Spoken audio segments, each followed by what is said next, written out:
Gros lardon. Oui, ça a l'air d'un gag, mais le chef du groupuscule néo-nazi qui a voulu organiser une ratonnade à Romans-sur-Isère le week-end dernier se fait donc appeler Gros lardon. Sauf que c'est pas du tout une blague, et qu'en fait c'est assez intéressant, cette obsession nouvelle, qui date d'il y a déjà quelques années, 1 ou 2 décennies, du côté de l'extrême droite pour le cochon, pour le jambon. Alors, on aura bien compris, le principe de base, c'est que les nouveaux ennemis de l'extrême droite, ce sont plus tant les juifs que les musulmans.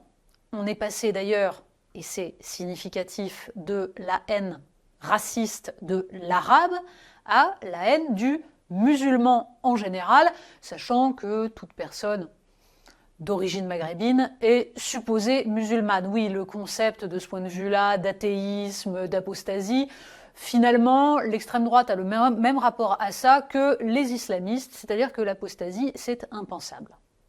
Bref, donc, on trouve de plus en plus à l'extrême droite cette passion pour le cochon.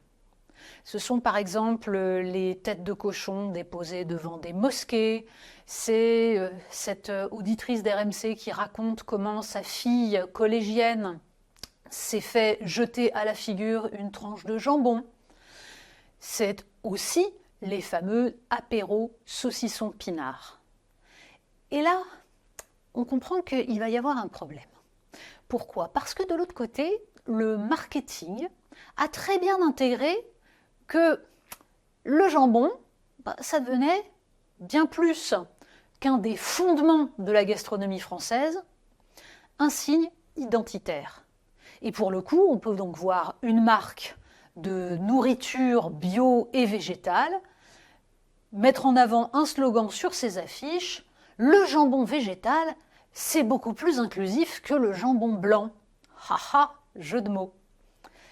Et s'installe subrepticement l'idée que le cochon deviendrait un marqueur identitaire, donc non inclusif, donc ne permettant pas d'ouvrir la France à des populations qui ne seraient pas blanches, chrétiennes, et qui viendraient d'ailleurs.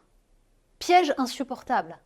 Marianne a été fondée en 1997 sur l'idée qu'on ne devait pas abandonner la laïcité, le drapeau français, la nation, à l'extrême droite.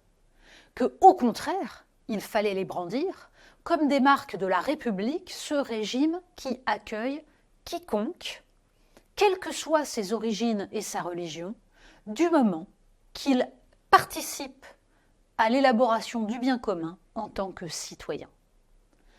Eh bien, de même qu'il ne faut pas abandonner la laïcité, la nation, le drapeau français à l'extrême droite, il ne faut pas non plus lui abandonner le cochon. Pourquoi ? Parce que on peut, pour des raisons religieuses, ne pas manger de cochon, bien entendu, mais pour le reste, le cochon est en effet le plat le plus emblématique de la cuisine française, la viande qui se consomme le plus. Pourquoi ?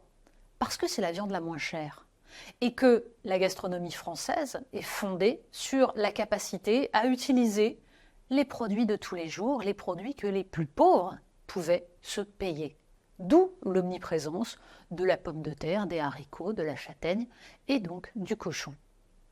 Et le problème actuel de la fracturation à partir de la nourriture, c'est justement que par facilité, beaucoup d'entreprises de restauration collective, beaucoup de cantines scolaires par exemple, abandonnent le cochon au profit de produits plus chers pour ne pas s'embêter à faire des menus différents. Bref, la filière porcine française est en train de disparaître. Et peu à peu, à force d'effacer le cochon des menus français, ce à quoi participe également l'injonction hygiéniste de certains médecins obsédés qui considèrent que la première bouchée de charcuterie est déjà une manière de provoquer un cancer. Tout cela participe petit à petit à laisser croire qu'il y aurait une dimension identitaire, une dimension fermée est à la limite du racisme au simple fait d'apprécier le cochon, la charcuterie. Alors, allons-y, acceptons de partager du cochon, acceptons surtout d'en manger avec des gens qui n'en mangent pas, et donc de maintenir la possibilité de manger à la même table. C'est un combat culturel absolument essentiel et nous n'allons pas l'abandonner à gros lardons.